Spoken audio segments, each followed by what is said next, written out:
오늘 우리에게 주시는 하나님의 말씀은 로마서 1장 16절입니다.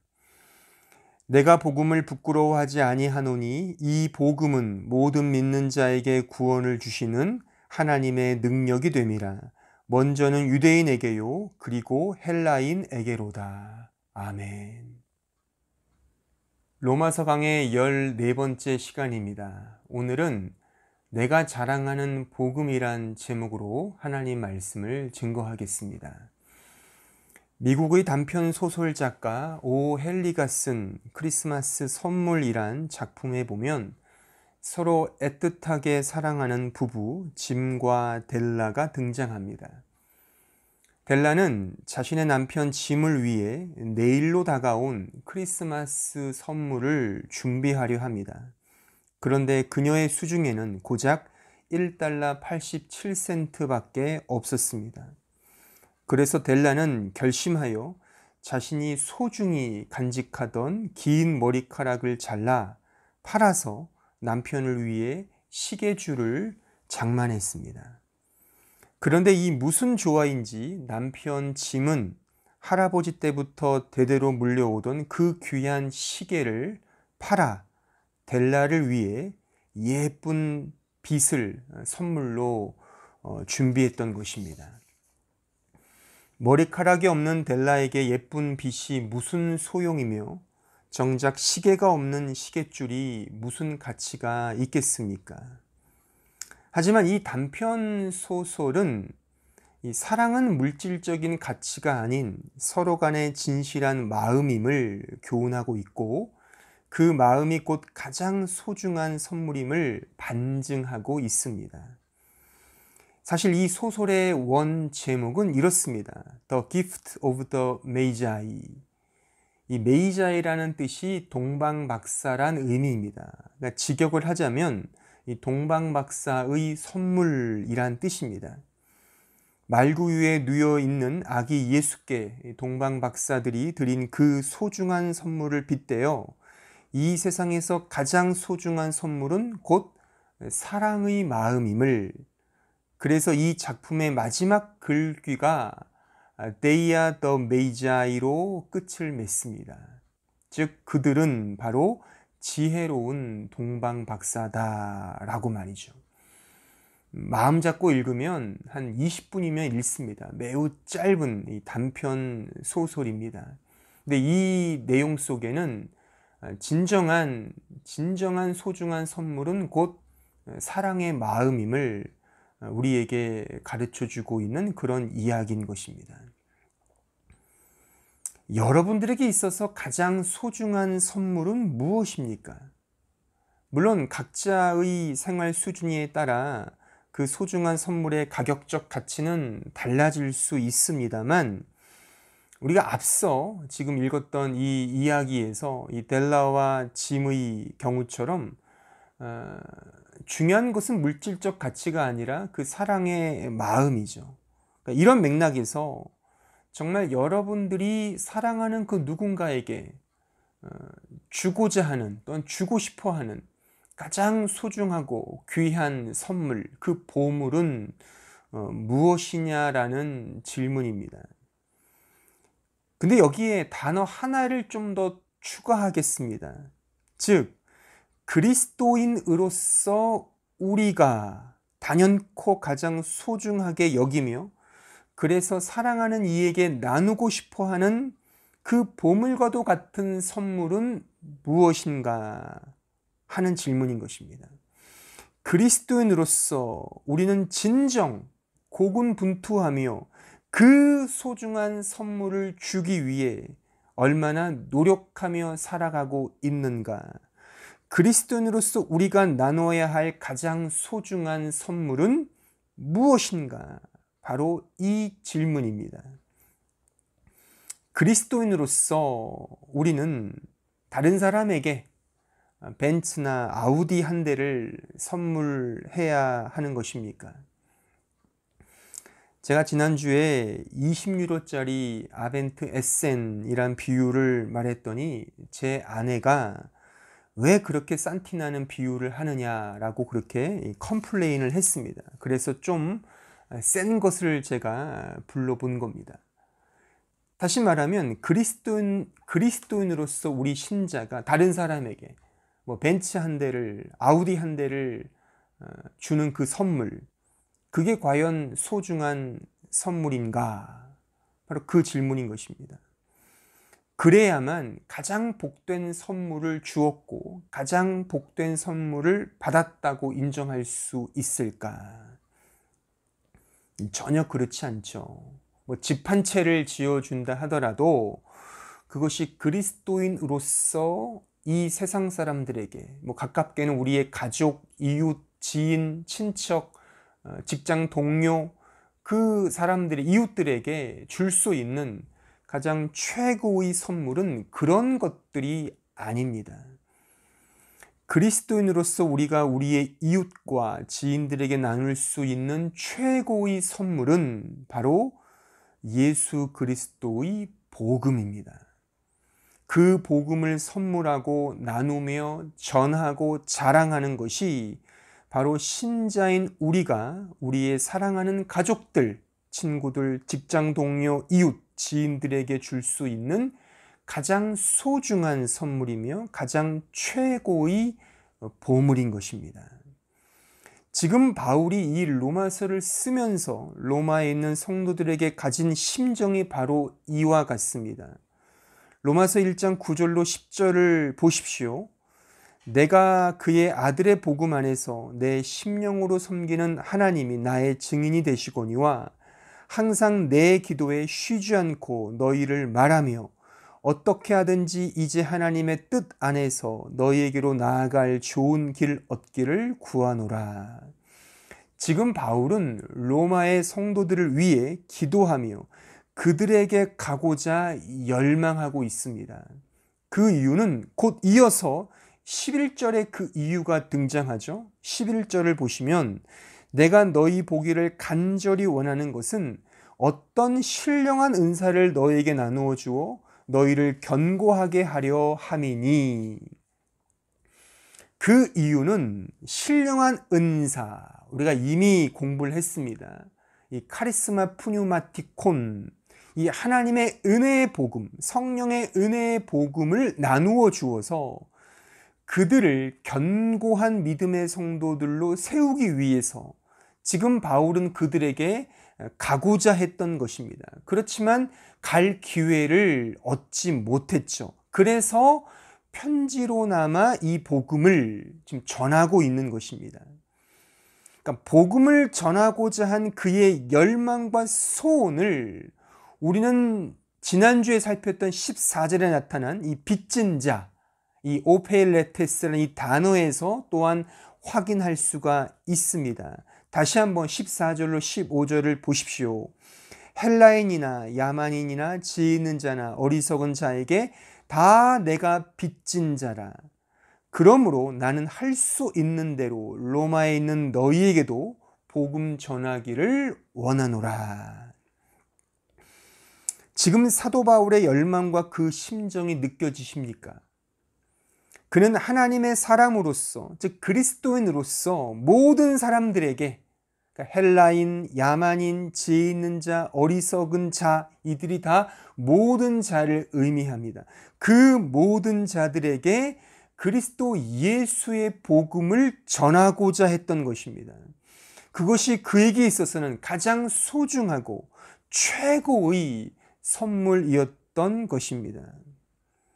자, 이런 점에서 저는 우리 그리스도인들에게, 지금 이 설교를 듣고 있는 여러분들에게 이런 질문을 한번 스스로에게 던져야 하지 않느냐라는 그런 사실을 좀 확인시켜 드리고 싶습니다.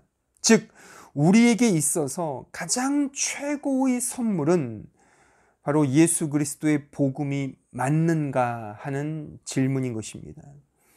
그리고 그렇기 때문에 우리는 그 누구에게나 그 복음을 전하고 나누며 자랑하기를 원하는가 하는 이 물음인 것입니다. 받는 사람에게도 최고의 선물이고 전하는 자에게도 가장 영광된 최고의 자랑은 오직 하나밖에 없습니다. 그것은 곧 우리 구주 예수 그리스도의 복음인 것입니다. 지금 바울은 복음의 빚진 자로서 그 누구에게나 하나님의 은혜의 복음만을 전하고 있음을 강조하고 있습니다. 특히 오늘 읽은 본문 16절에서 바울은 왜 복음만을 전하는지에 대한 그 이유를 분명히 설명하고 있습니다.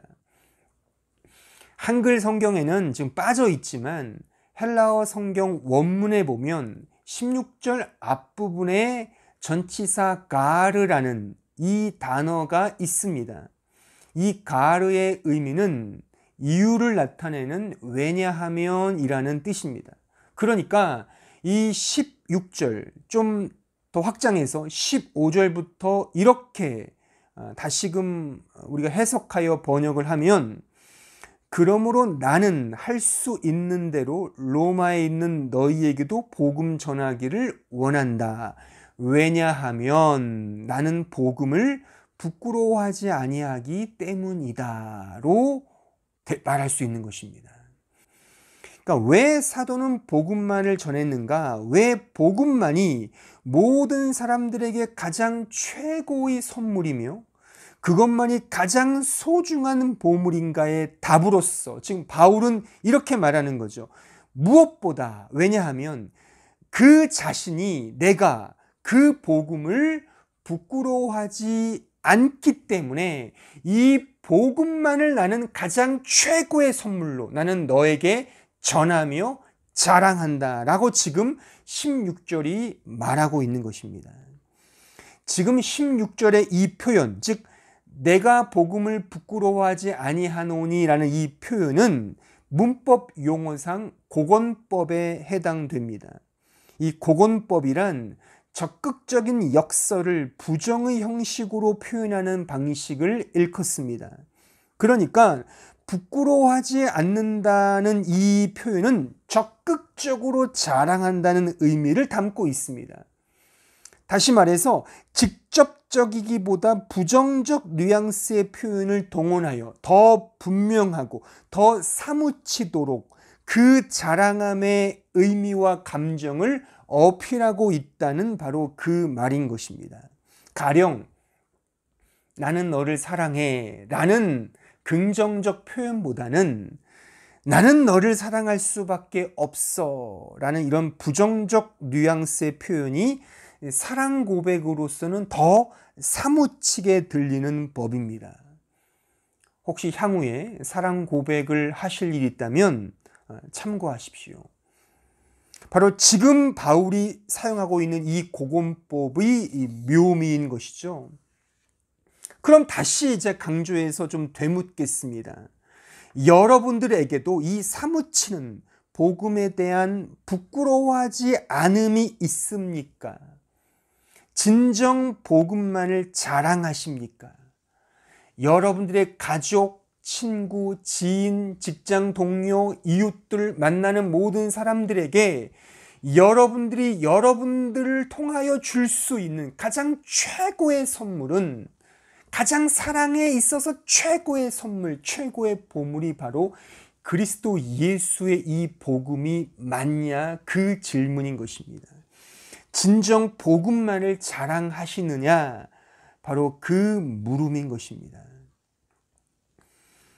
하지만 안타깝게도 우리 대부분은 복음을 자랑함보다 그 복음을 부끄러워하는 경향이 더 크다는 사실입니다.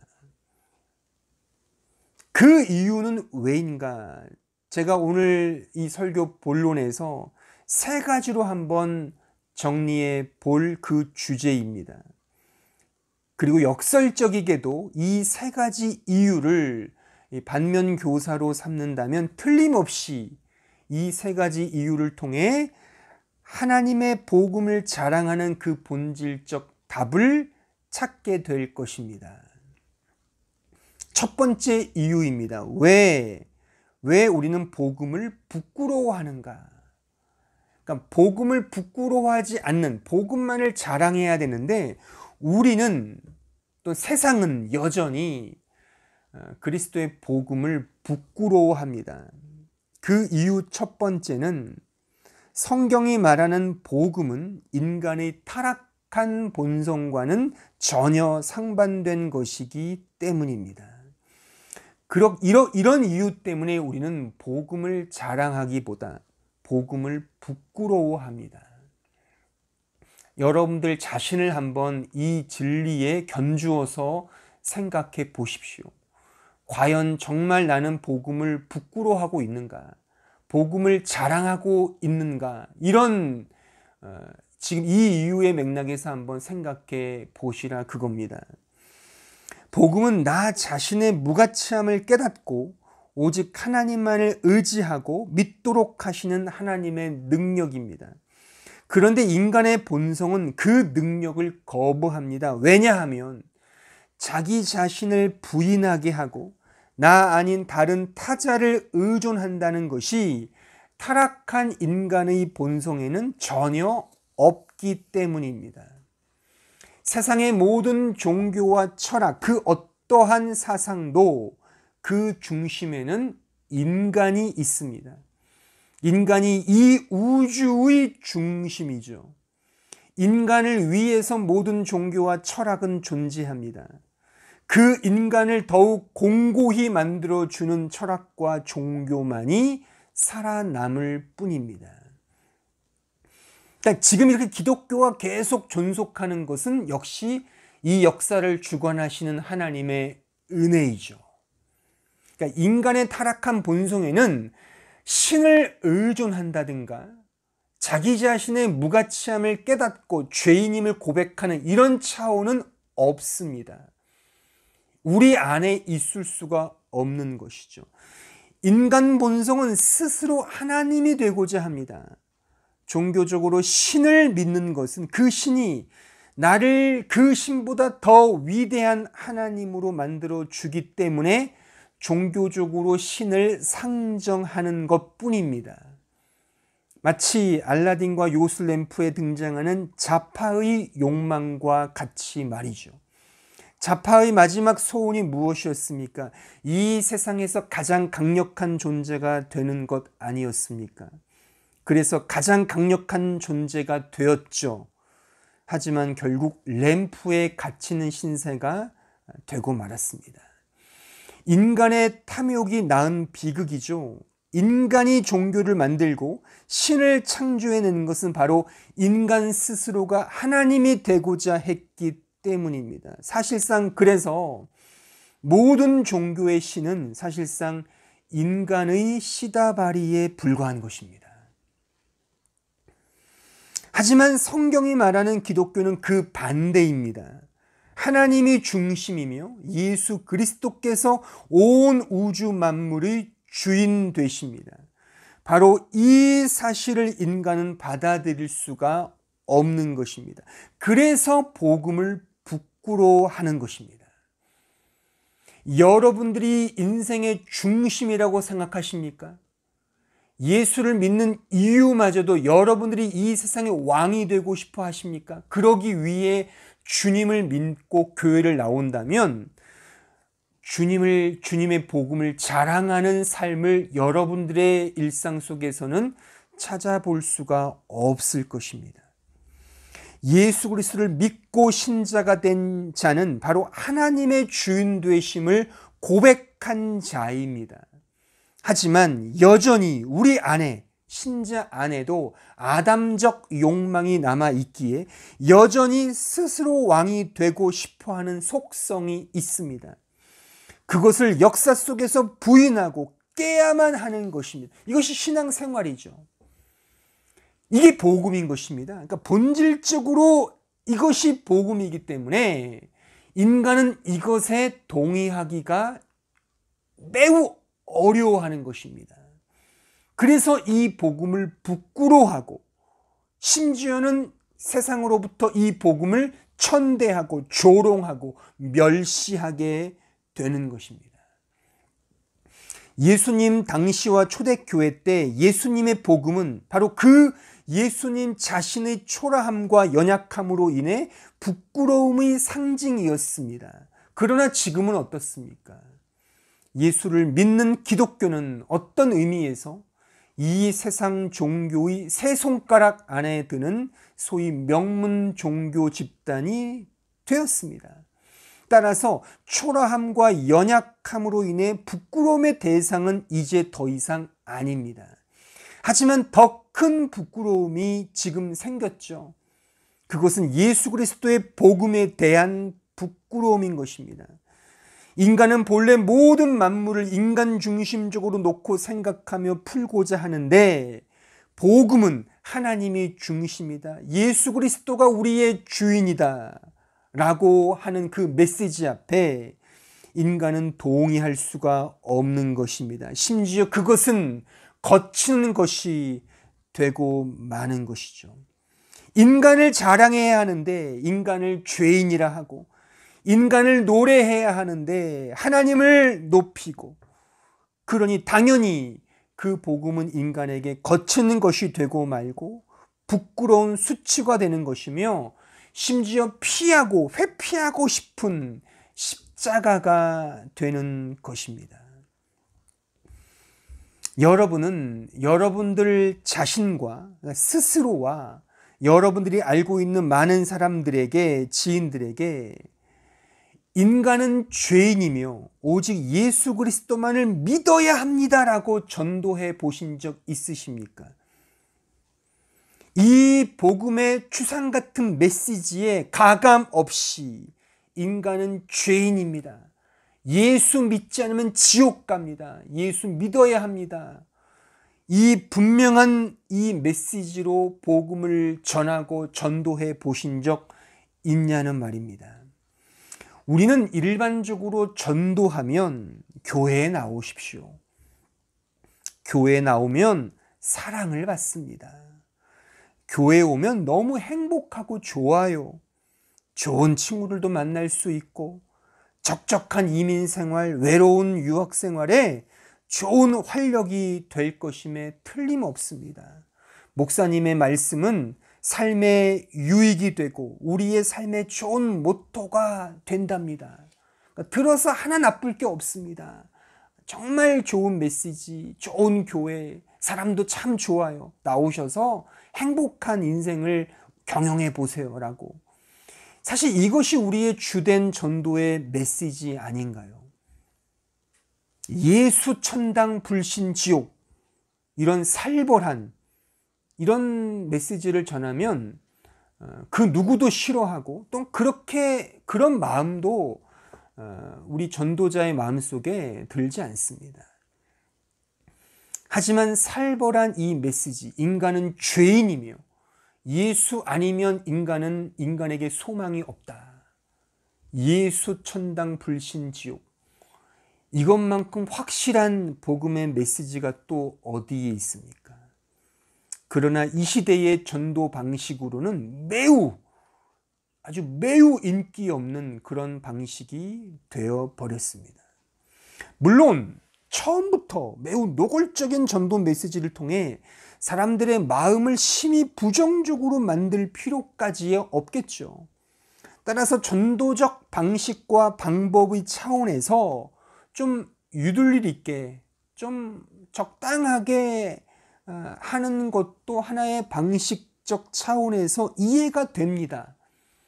마치 어린아이를 다루듯, 그들을 달래듯 처음에는 좀 다양한 사탕과 젠틀한 방식으로 사람들이 좋아할 만한 어떤 포장지로 좀 소중한 선물을 잘 포장하는 것도 하나의 적절한 지혜다 싶습니다.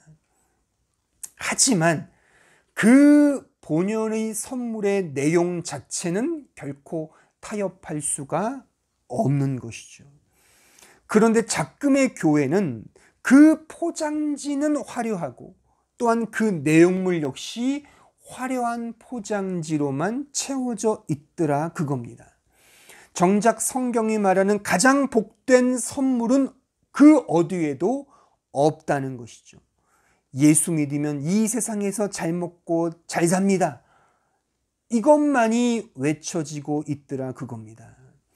그것은 그리스도인으로서 우리 신자가 자랑해야 할 복음이 아닙니다. 결코 간과할 수 없는 복음의 메시지는 필연적으로 나 자신의 죄인됨과 오직입니다. 오직 예수 그리스도만을 믿고 의지하는 것에 정초되어 있음을 분명히 해야 합니다. 이것은 결코 양보할 수 없는 복음의 핵심 내용인 것입니다. 저는 지금까지 목회를 하면서 숱하게 들어온 성도들로부터 이런 컴플레인이 있었습니다. 그것은 이런 거였습니다. 목사님, 우리가 죄인이라고 하는 그 말씀 좀 적당히 하시면 안 되겠습니까? 라고 하는 그런 불만 어린 그런 컴플레인이었습니다. 여기서도, 이 독일에서도 지금 이 교회를 섬기면서도 몇 번 들었고, 몇 번 들었어요. 조금 한두 번 정도 들었고, 한국에 있을 때는 숱하게 들었던 그런 컴플레인이었습니다. 이러한 컴플레인은 저는 좀 냉정하게 말씀을 드리겠습니다. 이것은 성경이 말하는 가장 소중한 복음, 이 소중한 선물을 받지 않겠다는 매우 패역한 인간의 본성의 민낯입니다. 우리는 의외로 복음을 부끄러워합니다. 홍익 인간의 정신에 따라 인간을 이롭게 하고 인간 중심적인 사고방식을 훨씬 더 많이 선호합니다. 게다가 신자가 되었어도 여전히 이런 인본주의적 발상과 그 내용을 버리지 않고 있습니다. 그래서 성경이 말하는 이 복음을 우리는 부끄러워하는지도 모르겠습니다. 기독교에는 제가 엄중하고 분명한 말씀을 드리건대 성경이 말하는 복음과 기독교에는 인본주의가 아예 없습니다. 하나님만이 중심입니다. 하나님 안에 인간이 인간다워지는 그런 진리가 내포되어 있죠. 인간이 중심이 아닙니다. 착각하시면 안 됩니다. 예수를 믿고 인간이 어떻게 더 잘 된다. 그것은 예수 안에 나를 꺾을 때 나의 죄인됨을 회개하고 진정한 나의 존재감을 하나님 안에서 우리 주 예수 그리스도 안에서 찾을 때 비로소 가는 결과적 목적지지, 그 목적지를 통하여 우리가 예수를 믿거나 과정이 되어서는 안 된다는 말씀인 것입니다. 두 번째, 우리는 왜 복음을 부끄러워하는가? 이 두 번째 이유 역시 한번 우리 자신을 빗대어 한번 견주어서 한번 비교하여 생각해 보십시오. 그 두 번째 이유는 성경이 말하는 복음은 세상이 말하는 상식과 전혀 상반되는 것이기 때문입니다. 그래서 이 세상에 속한 인간은 그 성경이 말하는 복음을 부끄러워한다, 그 말인 것입니다. 세상의 기본 상식은 인과율의 법칙에 놓여 있습니다. 세상은 자신이 행한 만큼 그에 합당한 보상을 받습니다. 이것은 매우 합리적인 원리임에 분명합니다. 기회는 평등하고 과정 역시 공정하며 결과마저도 정의로운 사회에선 인간이 노력한 만큼 그에 합당한 대가를 얻는 것은 분명 문제될 것이 전무합니다. 그래서 세상은 주경야독하여 입지전적한 인물을 소위 영웅이라고 칭송합니다. 또한 이런 영웅됨에 그 누구도 불평하거나 불만을 토로하지 않을 것입니다. 그렇게 해서 높아지고 사회를 선도하는 계급상의 지도자가 되는 건 역시 그 누구도 비판하지 않습니다. 왜냐하면 세상은 궁극적으로 볼 때 바로 이러한 원리, 즉 인과율의 법칙에 따른 이 원리를 통해 움직이는 세상이기 때문입니다. 또한 이러한 원리 역시 하나님의 일반 은혜의 영역 속에 포함된 하나님이 세우신 원칙임에 또한 분명합니다. 그러나 이것은 복음은 아닙니다. 어떤 의미에서 복음과는 전혀 상반된 원리라는 사실을 우리는 꼭 명심해야 합니다. 왜냐하면 하나님의 복음은 인과율의 법칙이 아닌 하나님의 무조건적인 은혜의 법칙이기 때문입니다. 지성이면 감천이고, 그래서 치성을 드리는 인간의 노력, 수고한 만큼 대가를 얻는, 이것은 복음이 아닙니다. 근데 신앙생활마저도 이러한 원리와 패턴으로 이해하는 신자들이 대단히 많습니다. 그래서 엄한 결과로 봉착하게 되고, 이렇게 말하는 성경의 메시지를 부끄러워한다, 바로 그 이야기인 것입니다. 노력하고자 하는 자에게는 그 은혜가 되지 않죠. 그래서 노력하고 애쓰는 세상의 관점에서 보면 이 복음은 거치는 것이 되고 조롱거리가 되고 웃음거리가 된다, 그것입니다. 고린도전서 1장 18절로 19절에 보십시오. 십자가의 도가 멸망하는 자들에게는 미련한 것이요 구원을 받는 우리에게는 하나님의 능력이라. 기록된 바 내가 지혜 있는 자들의 지혜를 멸하고 총명한 자들의 총명을 패하리라 하였으니. 그 이어서 고린도전서 1장 23절로 24절을 계속해서 보시면 우리는 십자가에 못 박힌 그리스도를 전하니 유대인에게는 거리끼는 것이요 이방인에게는 미련한 것이로되 오직 부르심을 받은 자들에게는 유대인이나 헬라인이나 그리스도는 하나님의 능력이요 하나님의 지혜니라. 보십시오. 유대인에게 복음은 거리끼는 것이었어요. 이방인들에게는 미련한 것이었죠. 말도 안 되는 거죠. 어떻게 죄인을 용서할 수 있어? 어떻게 저런 왼수들을 용서하냐고. 이렇게 착하고 이렇게 선하고 이렇게 학식이 높은 이런 사람들을 하나님이 저주하신다고 말이 돼? 저렇게 착한 사람들인데, 저렇게 해맑은 사람들인데 말이 안 되죠. 하지만 복음 아래서는 말이 된다는 것입니다. 우리 이해할 수가 없는 거죠. 언제나 세상의 인과적 방식으로 원인과 결과의 이 원리, 이 의미로 복음을 이해하면 그것은 복음이 아닌 것입니다. 그러니까 그렇게 이해하는 것이 이 시대의 많은 신자들의 문제이고, 성경이 말하는 정상적인 복음을 듣거나 이렇게 배울 때 그것을 부끄러워하는 것이죠. 왜요? 내 상식과 나의 존재됨과 전혀 상반되기 때문인 것입니다. 세 번째, 왜 우리는 복음을 부끄러워하는가? 그 세 번째 이유는 복음은 인간의 영광이 아닌 하나님의 영광에 놓여 있기 때문입니다. 그러니까 복음의 목적은 하나님의 영광이다, 그 말씀인 것입니다. 하나님께서 왜 인간을 창조하셨습니까? 하나님은 왜 인간을 구원하십니까? 왜 우리는 지금 여기에 이렇게 살고 있습니까? 왜 독일에 살고 있습니까? 왜 결혼하고 직장을 다니며 자식을 낳고 키우고 돈을 벌고 이 세상을 살아가는 궁극적인 목적은 무엇입니까? 그 궁극적인 이유와 목적은 다름 아닌 하나님의 영광입니다. 모든 것이 다 하나님의 영광인 것입니다. 고린도전서 10장 31절로 33절에 보십시오. 그런즉 너희가 먹든지 마시든지 무엇을 하든지 다 하나님의 영광을 위하여 하라. 유대인에게나 헬라인에게나 하나님의 교회나 거치는 자가 되지 말고 나와 같이 모든 일에 모든 사람을 기쁘게 하여 자신의 유익을 구하지 아니하고 많은 사람의 유익을 구하여 그들로 구원을 받게 하라.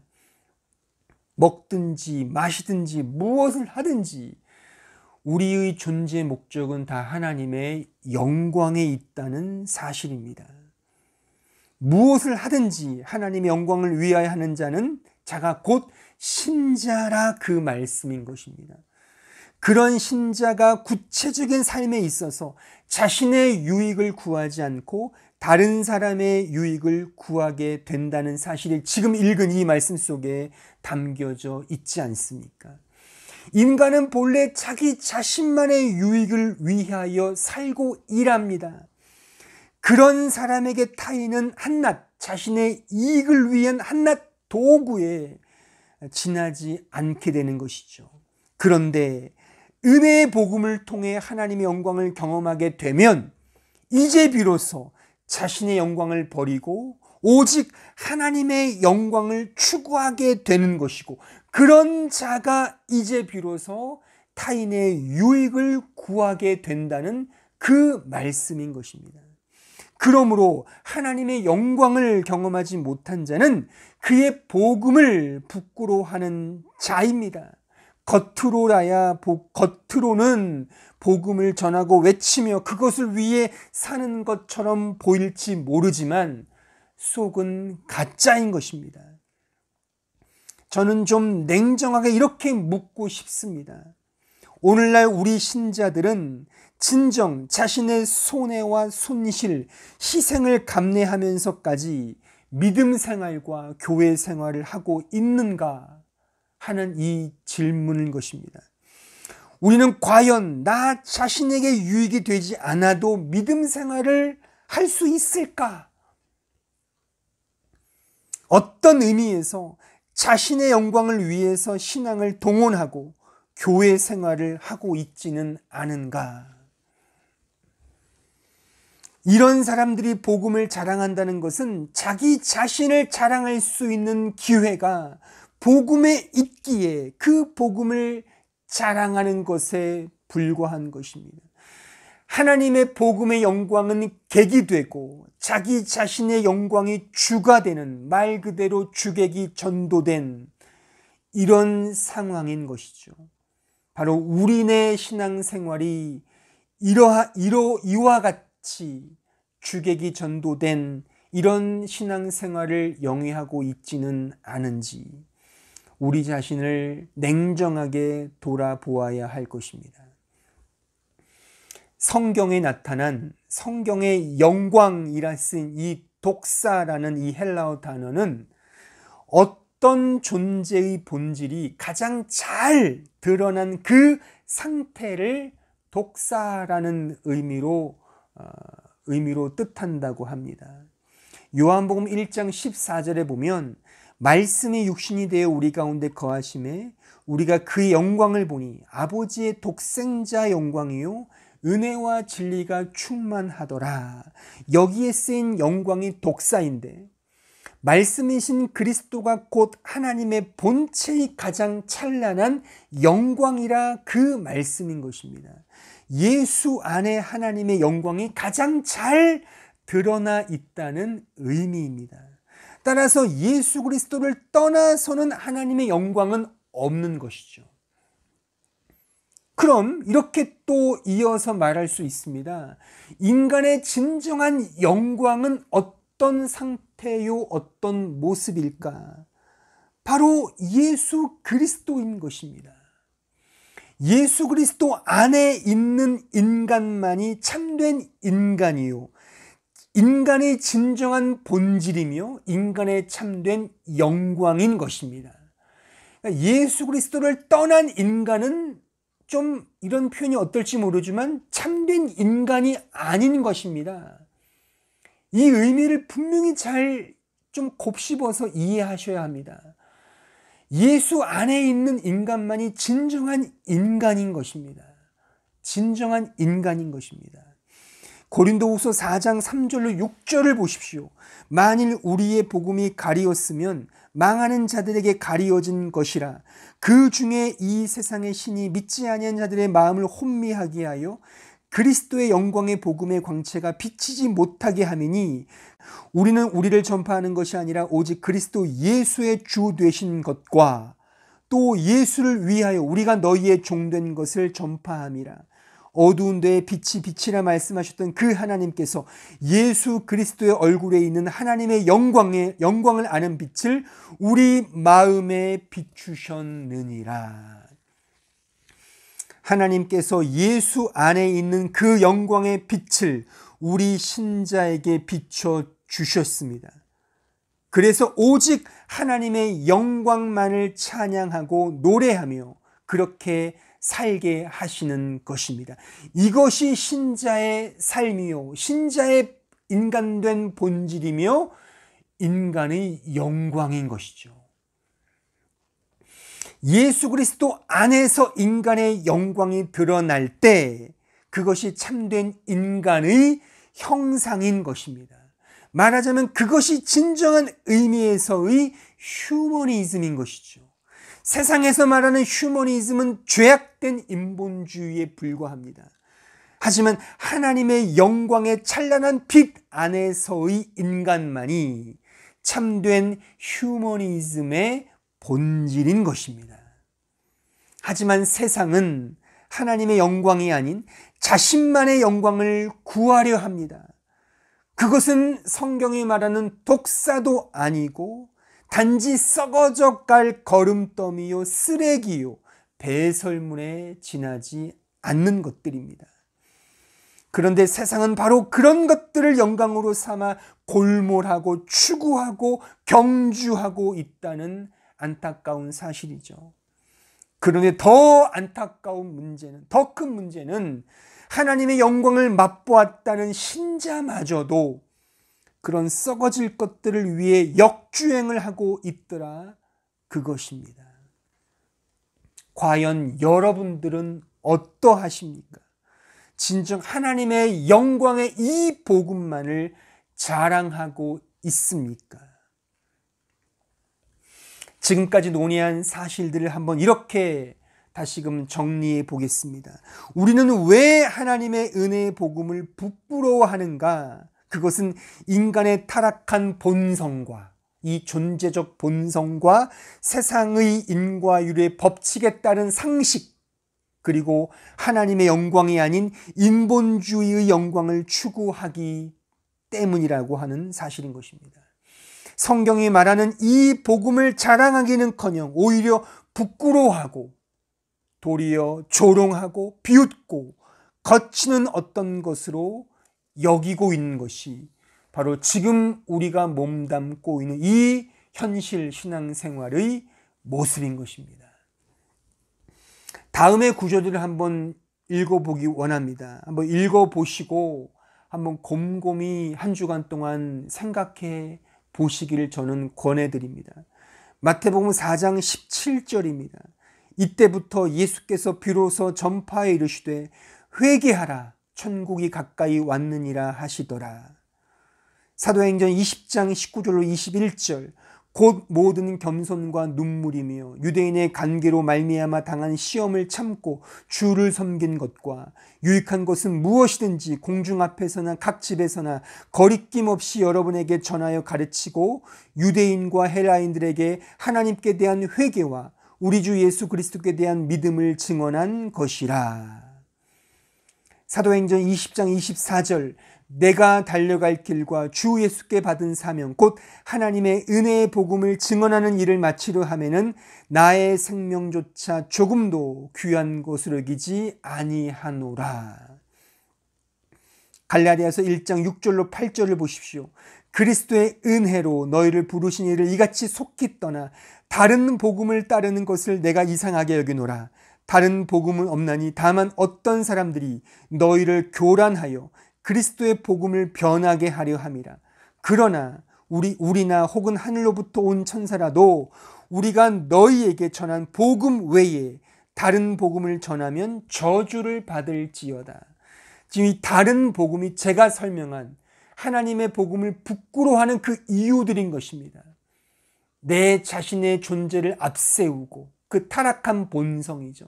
세상의 방식, 인과율의 그런 원리들, 하나님의 영광이 아닌 세상의 영광을 추구하는 그 모든 세속적 가치들, 그것과 짬뽕된 것이 바로 이 갈라디아서 1장에서 말하는 다른 복음의 이 엄중한 말씀인 것입니다.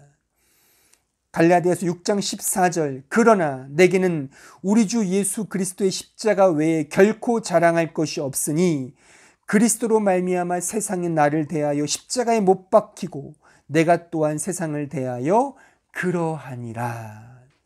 오직 십자가의 복음 외에 나는 자랑할 것이 없노라. 이 사도 바울의 결기와 이 고백을 우리는 우리의 마음에 한 번쯤은 새겨 보아야 하는 것입니다. 우린 너무 지나치게 성경이 말하는 복음을 신사적이라는 이름으로 감동과 인문학적 소양의 측면에서 매우 멋들어지게 가공하여 전하곤 합니다. 앞서도 말했지만 전도의 방식으로서는 어느 정도 이해는 합니다만 본질적으로 전해야 할 것은 분명히 가감 없이 외치고 전하고 가르쳐야만 하는 것입니다. 죄는 죄요. 그 길로 가면 당신은 패망의 길입니다. 돌아와야 합니다. 회개해야 합니다. 하나님을 믿으십시오. 회개하십시오. 주 예수만을 믿으십시오. 세상의 영광을 버리십시오. 너 자신을 부인하십시오. 십자가를 지십시오. 이러한 복음의 메시지를 우리는 가감 없이 전해야 하는 것입니다. 요새 제가 나온 그 한국신학대학에 이런 동성애 문제로 한창 좀 시끄러운 모양입니다. 한국 기독교 뉴스를 보다 보니까 제가 나온 학교가 이렇게 심심치 않게 뉴스에 보도되는 것을 통해 보았는데 그 동성애 문제인 것이죠. 동성애는 죄입니까? 죄입니다. 분명히 여러분들이 인식을 하셔야 합니다. 사회가 평등이고 이런 자유고 이렇게 말한다고 그래서 동성애 좀 할 수 있는 거 아니야? 분명히 제가 말하건대 죄입니다. 그러므로 동성에 대해서 약간의 그런 감정이나 마음이 있걸랑 그 마음을 죽이십시오. 죄가 분명합니다. 그 마음을 버리셔야 합니다. 물론 동성애만이 큰 죄라고 말할 수 없습니다. 남녀 간의 잘못된 음욕 역시 크나큰 죄입니다.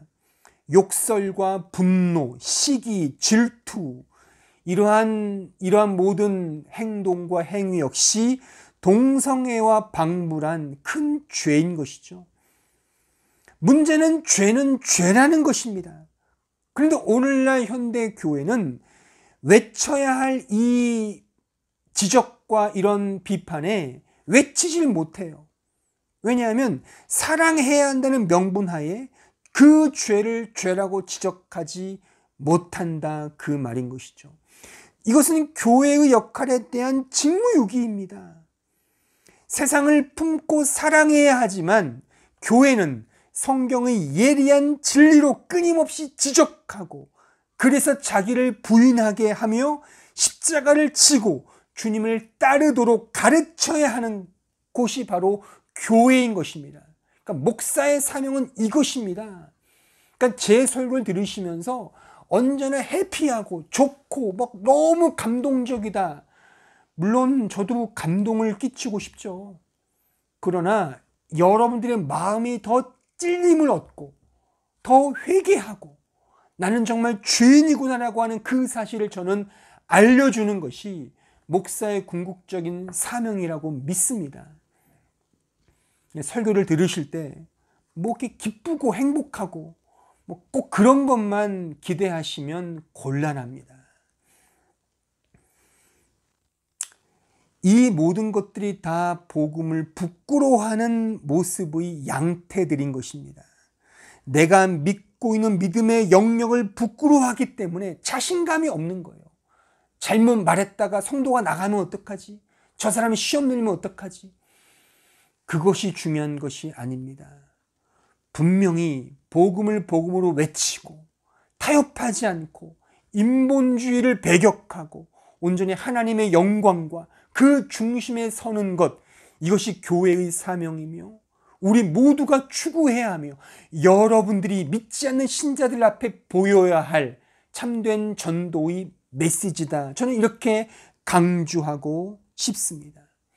학식이 있는 사람일수록 꼭 예수만을 믿어야 하는가? 그저 착하게 살고 이런저런 선행을 베풀면 하나님께서도 뭐 좋게 보아주시지 않을까, 이렇게 생각하는 경향이 있는데 매우 무서운 인본주의적 구원관인 것입니다. 이것이 다른 복음인 것입니다. 문제는 이러한 구원관은 어디서든 누구에게나 통용될 수 있다는 거죠. 인기가 많습니다. 인본주의적 신앙관과 구원관은 인기가 많아요. 인기가 많습니다. 그러니까 보편적으로 하나님은 다 구원하셔. 인기가 많아요. 하나님은 제한 속죄야. 하나님의 사랑은 제한적이야 라고 하면, 아유, 하나님은 왜 이렇게 사랑이 약해? 은혜라고 하면서 왜 누구는 선택하고 누구는 버려? 이런 것은 인기가 없습니다. 하지만 성경이 이것을 우리에게 말씀하고 있다는 사실인 것이죠. 매우 상식적이고 신사적이며 모던하며 다양성을 가진 이런 세속적이고 인본주의 구원관은 인기가 많습니다. 부합됩니다. 그것에 하등 부끄러워할 이유는 없는 것이죠. 복음에 거친 것은 결국 인간을 이롭게 하는 모든 것에 불과합니다. 돈, 명예, 학식, 인간적 행복, 감정 등이 여기에 속하죠. 따라서 우리가 복음을 부끄러워한다는 것은 바로 이런 것들에 만연되어 있음을 의미합니다. 왜냐하면 타락한 인간은 바로 이러한 내용들을 인간에게 있어서 가장 중요한 것들로 상정하기 때문인 것이죠. 물론 이 자체가 죄는 아닙니다만, 다만 타락한 인간이 그것들을 오용한 데서 비롯되었다고 볼 수 있죠. 하지만 그것 자체가 죄는 아니라 하더라도 그 세상의 가치가 그 안에 녹아져 있기에 신자된 우리마저도 그것 안에서 하나님의 영광의 복음을 대체하고자 하는 그런 교묘한 욕망이 꿈틀거리게 될 수 있다. 그 위험성을 저는 지적하고 싶은 것입니다. 따라서 신자된 삶은 항상 어느 편에 신자된 자신의 자랑을 더 가지고 있느냐의 그 선택, 그것이 우리 신앙생활을 점검하는 바로미터가 된다라고 말할 수가 있습니다. 이것은 분명 신자에게는 힘들고 어려운 갈등을 양산해 냅니다. 하지만 이 영광스러운 갈등이야말로 신자가 이 역사 속에서 살아내야 할 믿음의 진정한 여정인 것입니다. 그러니까 갈등을 하십시오. 하지만 우리의 갈등 속에 내가 추구해야 할 것은 세상의 영광이 아니라 내 자신의 존재의 완성이 아니라 내가 더 인격적으로 더 훌륭해지는 것이 아니라 내가 더 잘 먹고 잘 사는 것이 아니라 우리 주 예수 그리스도의 영광과 그 하나님의 영광과 그의 은혜의 복음만을 외치고 전하고 도리어 나는 죽이고 나 자신을 부인하며 내 십자가를 지고 주님을 쫓아가는 그런 무가치함을 깨닫는 그러한 삶으로 점철되는 것, 그것이 진정한 성경이 말하는 복음의 메시지임을 우리는 꼭 마음속에 새기셔야 하는 것입니다. 오늘의 결론입니다. 하나님의 복음을 자랑한다는 것은 인간 존재와 본성을 날마다 부인하고 오직 예수 그리스도만을 의지하며 세상의 상식과 철학 등과 같은 다른 복음, 인본주의적 다른 복음을 거절하고 오직 은혜의 복음만을 진실로 깨닫고 인간의 영광이 아닌 하나님의 영광만을 추구하는 것, 이것이 바로 하나님의 복음을 자랑하는 신자의 정당한 삶인 것입니다.